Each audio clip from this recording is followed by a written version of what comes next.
아침에 함께 묵상하실 말씀은 요한복음 1장 4절 한 절입니다. 신약성경 요한복음 1장 14절 한 절을 찾아서 우리 특세 다섯째 날로 나아가겠습니다. 우리 말씀 읽기 전에 한번 찾으시면서 인사도 했으면 좋겠습니다. 인사하겠습니다. 한 주 동안 수고하셨습니다. 평소에 일어나지 않으셨던 시간에 일어나셨던 분들, 특세가 특별히 피곤한 한 주가 되었을 수도 있는데, 그래도 하나님께서 부어주시는 은혜가 있을 것이라고 믿고, 우리 주님 앞에 기대하며 나아가는 이 하루가 되길 원합니다. 우리 요한복음 1장 14절 찾으셨으면 한 목소리로 같이 읽겠습니다. 같이 읽습니다. 말씀이 육신이 되어 우리 가운데 거하심에 우리가 그의 영광을 보니 아버지의 독생자의 영광이요 은혜와 진리가 충만하더라. 아멘. 다시 한 번 더 읽겠습니다. 말씀이 육신이 되어 우리 가운데 거하심에 우리가 그의 영광을 보니 아버지의 독생자의 영광이요 은혜와 진리가 충만하더라. 아멘. 유명한 말씀이죠. 이제 2월이 되면 우리가 요한복음을 우리 매일 성경 순서에 따라 다시 묵상하게 될 텐데, 태초에 말씀이 계시니라 라고 시작하는 요한복음이죠. 그래서 많은 학자들은 요한복음의 태초가 창세기의 태초보다 그 앞선 태초다라고 이야기합니다. 창조를 하기 전에 먼저 존재하셨던 하나님이 말씀으로 존재하셨는데, 삼위일체 중에 삼위 그리스도 예수 그리스도를 우리 말씀이라고 합니다. 로고스라는 이 단어는 당시에 이 요한이 글을 쓸 때 철학적으로 유명한 용어인데, 너희들이 생각하는 그 로고스가 예수님이다 이렇게 이해하기 쉽도록 만든 표현이기도 합니다. 자, 말씀이 육신이 되어 우리 가운데 거하셨다. 그리고 그 분을 보니 영광이었다라는 것이 이 본문의 핵심입니다. 우리는 한 주 동안 성경이 하나님의 임재와 하나님의 영광을 기본으로 흘러가는 그 구조다라는 것을 생각해 왔는데요. 성경은 에덴 동산에서 시작해서 새 하늘과 새 땅이라는 또 다른 동산 이야기로 끝이 납니다. 그 동산에 있는 나무 이야기를 하는데요. 또 이 요한계시록 22장 마지막 장에 가면 그 동산에 새 하늘과 새 땅의 나무가 있는데 생명나무라는 것을 보게 되죠. 자, 그 모든 걸 만드신 하나님이 왜 만드셨냐? 하나님이 모든 우주를, 이 우주를 요즘에 우주 먼지 이모티콘이 유명하다고 그러는데, 아무 우주 전체 크기 안에서 우리가 달을 보면 달이 엄청 크죠. 요즘 달을 보면 큽니다. 달에서 지구를 보면 더 크겠죠. 달은 조그만하니까.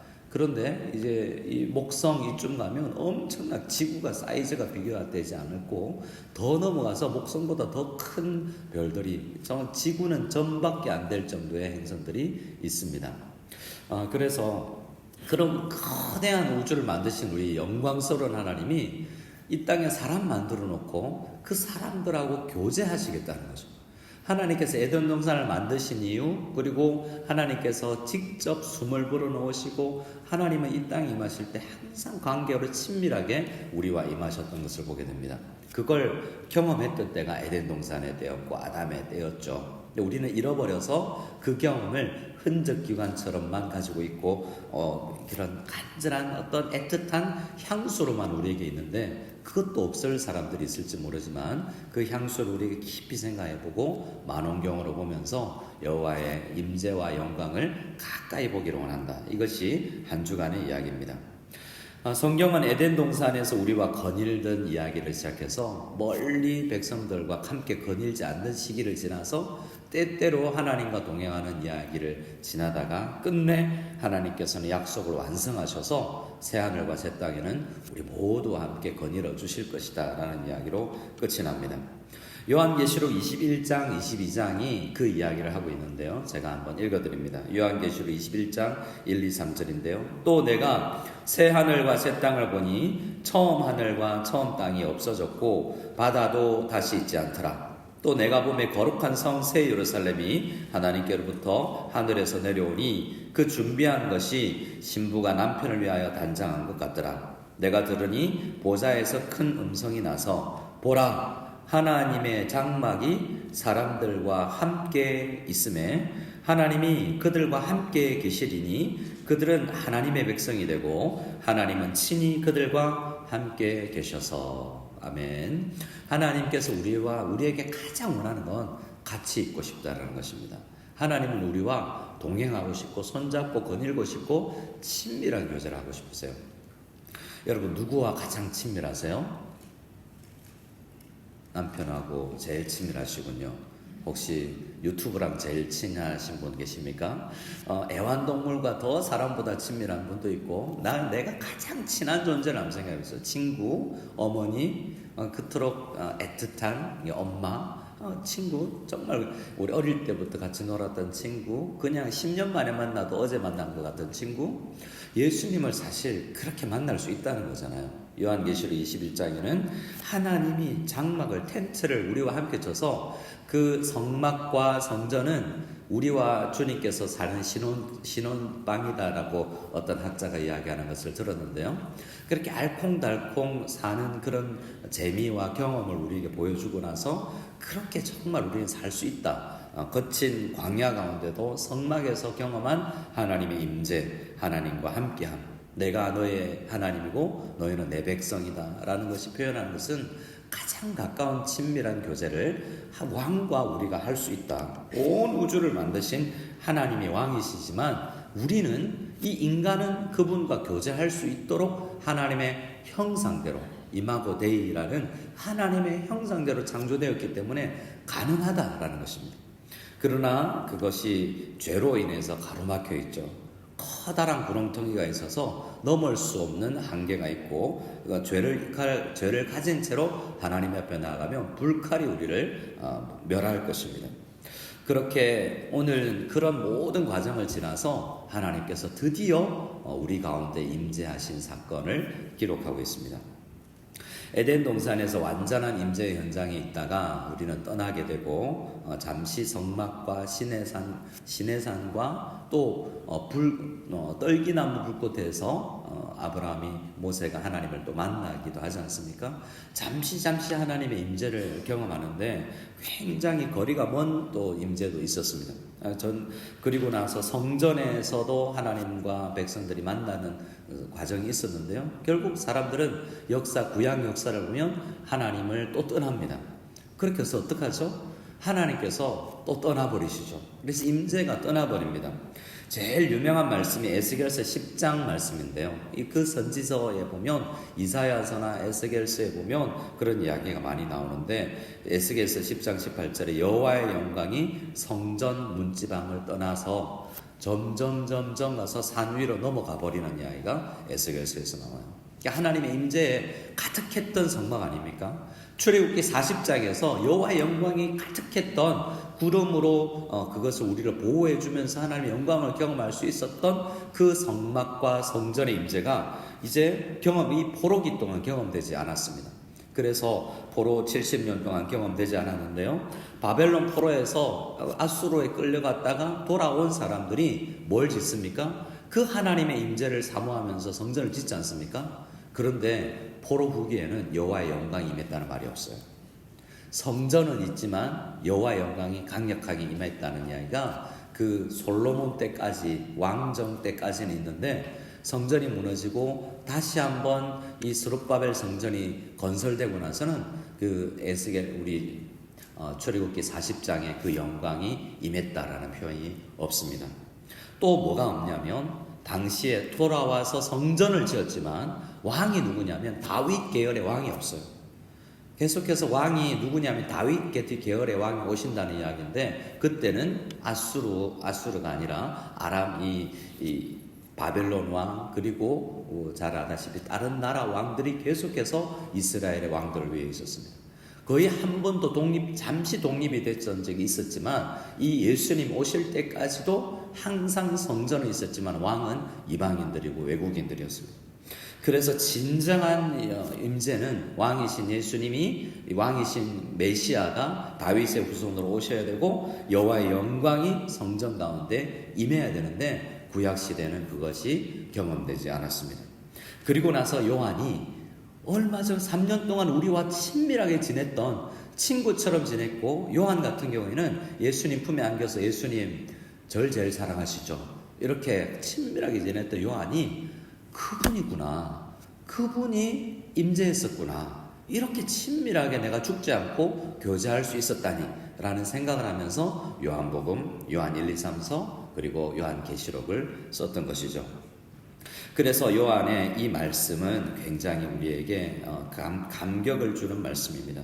다시 한번 우리 말씀을 읽어보겠습니다. 요한의 마음을 가지고 1장 14절 같이 한번 더 읽겠습니다. 시작. 말씀이 육신이 되어 우리 가운데 거하심에 우리가 그의 영광을 보니 아버지의 독생자의 영광이요 은혜와 진리가 충만하더라.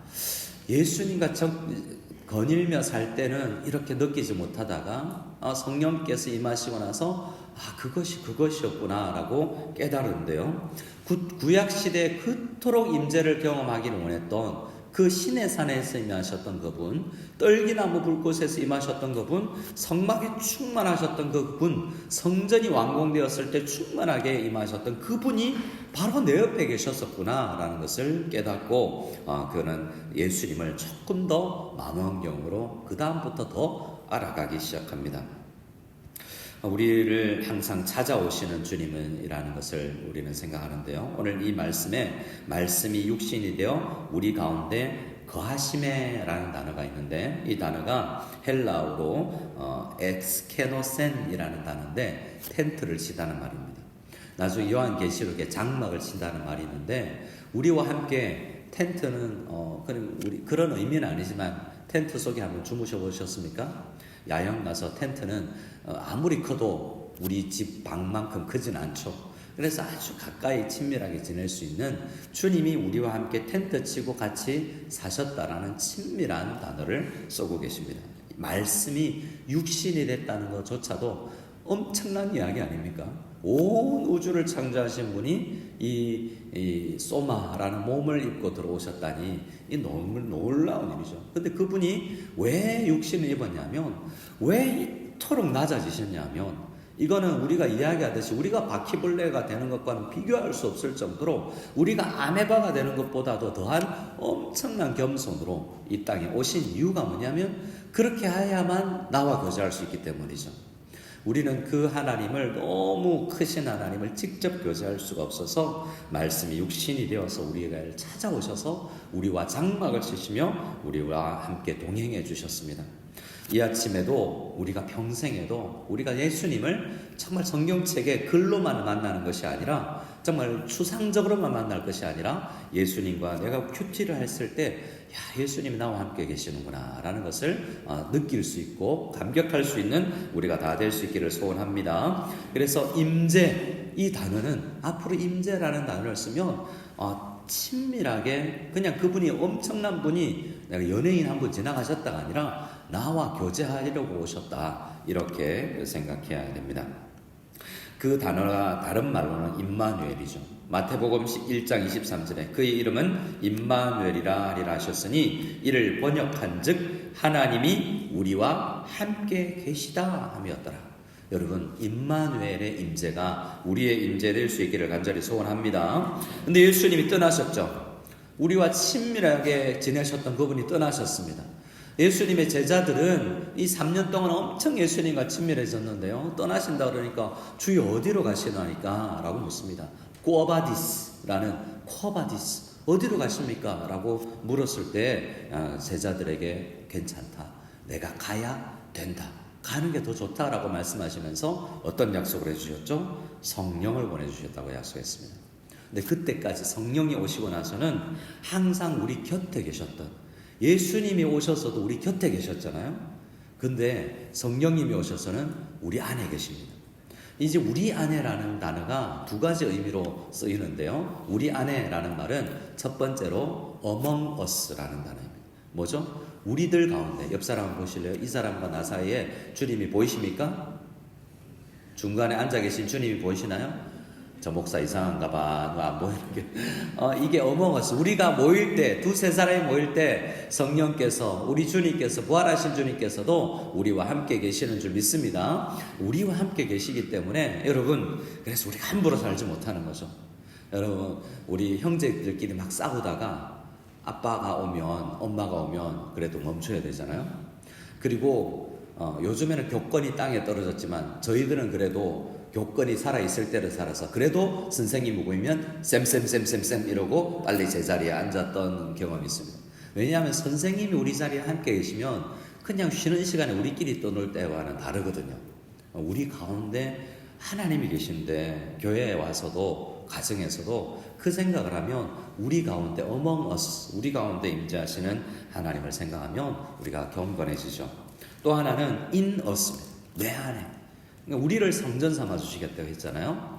그래서 성경에서 이야기하는 에덴 동산, 또 그 시내산, 그리고 성막, 성전이 지금은 뭐라고 이야기합니까? 우리 몸이 성전이라고 이야기하잖아요. 그래서 우리가 성령 충만, 겉으로 이야기하는 성령 충만이 임재와 다를 바가 없는 것이죠. 우리가 성령으로 충만할 때 임재 가운데 들어가는 것입니다. 영광을 좀 보고 싶은데요, 성령께서 우리를 사로잡으면 성령께서 어떻게 인도하십니까? 성령은 우리를 진리 가운데 인도합니다. 진리는 무엇입니까? 오늘 말씀에 그가 은혜와 진리가 충만하다고 그랬는데 진리는 말씀이죠. 말씀은 또 다르게 예수님입니다. 우리가 성경 말씀을 읽고 또 읽을 수 있도록 성령께서는 우리 인도하고, 우리 가운데 말씀이 암송되어 있으면 내가 주님과 함께 있는 것이고, 말씀에서 내가 은혜를 받으면 성령 충만한 것입니다. 간단하게 이야기하면 그런 것이죠. 또 고린도전서 3장 6절에 성령을 모시고 나서 예수님을 믿고 우리가 세례를 받기 전에도 예수님을 믿겠다라고 입으로 고백하면 실제로 물세례를 받기 전에도 성령께서, 예수님을 믿는 순간 성령께서 우리와 함께 하시는데, 성령을 모시면서도 우리가 성령을 모시듯이 in us 하듯이 살지 않습니다.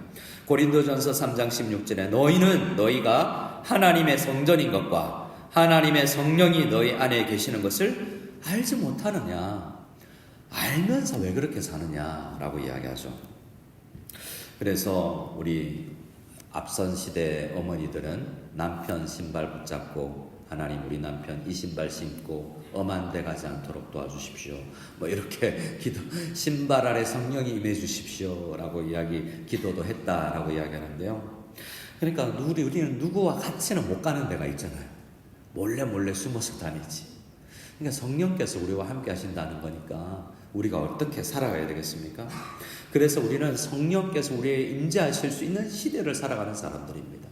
우리가 모세를 부러워할 것이 아니고 예수님의 제자를 부러워할 것이 아니라 우리도 그들과 똑같은 은혜를 오늘도 경험할 수 있는 것이죠. 그래서 우리는 이 한 주 동안 영광의 임재를 생각하면서 어떻게 그 영광의 임재와 영광의 그 영광을 누리면서 살 수 있을까, 이 고민이 우리의 기도의 제목이 되었으면 좋겠습니다. 몇 가지 적용 포인트만 이야기하고 함께 기도했으면 좋겠습니다. 우리가 항상 어디에서나 주님과 동행한다라는 마음을 가지고 살아갔으면 좋겠습니다. 한 주간을 하루를 살고 나서 우리가 생각해보면, 내가 주방에서 밥할 때 내가 화난 채로 밥을 지었구나 회개하고, 직장 생활에도 나와 동행해 주시는데 내가 내 운전석 옆에도 주님께서 계시는데, 내 안에 장막 가운데 있는 것처럼 내 차 안에도 계시는데 라는 생각으로 하루를 잘못 살 수도 있으나 점검하는 우리가 되었으면 좋겠습니다. 그리고 우리가 성전 기물들을 아주 거룩하게 관리하잖아요. 성전 기물은 물두멍부터 시작해서 떡상과 등잔대까지 많은 것들이 있습니다. 근데 우리 몸이 성전이라고 생각하면 저를 한번 따라해 주시면 감사하겠습니다. 내 마음의 지성소, 무엇보다 내 마음을 잘 관리하기를 바라세요. 내 마음에서 어떤 사람 미워지면 이 성전 관리가 안 되는 거잖아요. 하나님, 내 지성소에 거룩하게 들어가야 되는데 내 마음의 지성소가 너무 지저분합니다 라는 생각으로 주님 앞에 회개할 수 있기를 원하고요. 저를 한번 따라해 주시기 바랍니다. 입술의 분향단.